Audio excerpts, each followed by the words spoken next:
السلام عليكم، ازيكم حبايبي؟ عاملين ايه؟ النهارده عملت بقى من لفه جلاش، عملت الصينيه الجميله اللي انتوا شايفينها دي. الطريقه بتتكلم على نفسها من جمالها ومن حلاوتها. شوفوا الجمال بتاعها بقى والحلاوه بتاعتها. احنا بقى غيرنا النهارده وعملناها بطريقه جميله. احنا عملنا قبل كده الجلاش باللحمه المفرومه. النهارده بقى عملناه بطريقه جميله هتعجبك ان شاء الله، تنفع بقى عشاء او غدا. طريقه تحفه وجديده كمان. قبل ما نبدأ الفيديو مع بعض، لايك وشير لو عجبك الفيديو. اول حاجة بقى انا معايا لفة من الجلاش، طلعتها بقى من الفريزر وسبتها بقى لحد ما فكت معايا تماما. بدأت اللي انا اقطعها بقى الى قطع كده صغيرة. لو عندك بقى اي حاجة في الفريزر، يعني جلاش متكسر او متقطع يعني ومتبهدل، طلعيه واعملي بيه بقى الوصفة الجميلة دي او الطريقة الجميلة دي هتعجبك ان شاء الله. قطعت كل الكمية كده بالشكل اللي انتوا شايفينه ده. بعد كده بقى جبت الكبة بتاعتي او الخلاط بتاعك برضو بتشتغلي بأي حاجة عندك. نزلت بيه كده.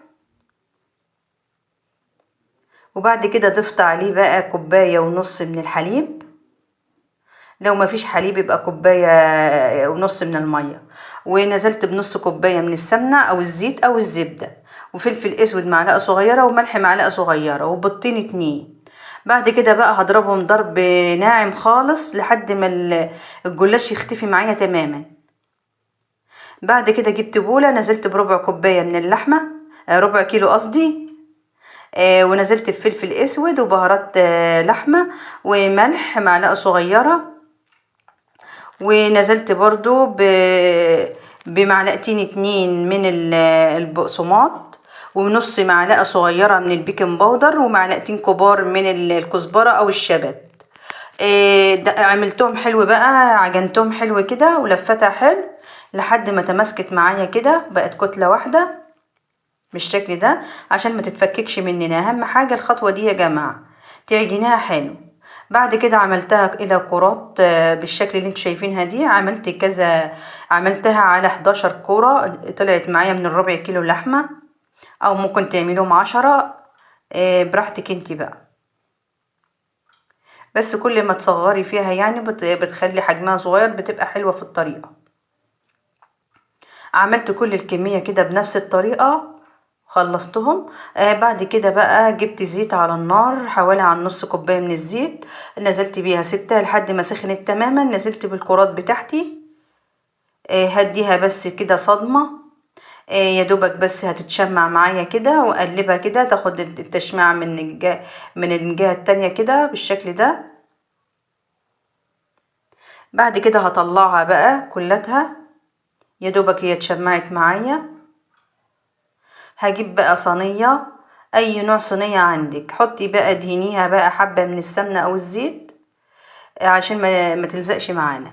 وبعد كده هنزل بالخليط اللي انا ضربته، الجلاش يعني اللي احنا ضربناه مع بعض. بعد كده نزلت بيه وجبت بقى الكرات بتاعتي اللي هي الكفتة، نزلت بيها كده في الصينية على وش يعني الخليط. رصصته كده بالشكل ده، وهنزينه بقى ونديله كده شكل جميل بالشكل ده. اي نوع جبنة عندك بقى حطيها، جبنة موتزاريلا، جبنة شيدر، جبنة اي نوع جبنة، جبنة رومي، حطي اللي انت عايزاه. زين الوش، بتكون الفرن بقى على درجة حرارة 200، بيكون سابق التسخين. بتدخليها على طول تقعد حوالي عن 30 دقيقة. هتطلع معاكي بقى بالجمال والحلاوة دي، ما شاء الله يا جماعة، تحفة. الطريقة سهلة خالص وبسيطة وهتعجبك ان شاء الله، هتعتمديها على طول من جمالها.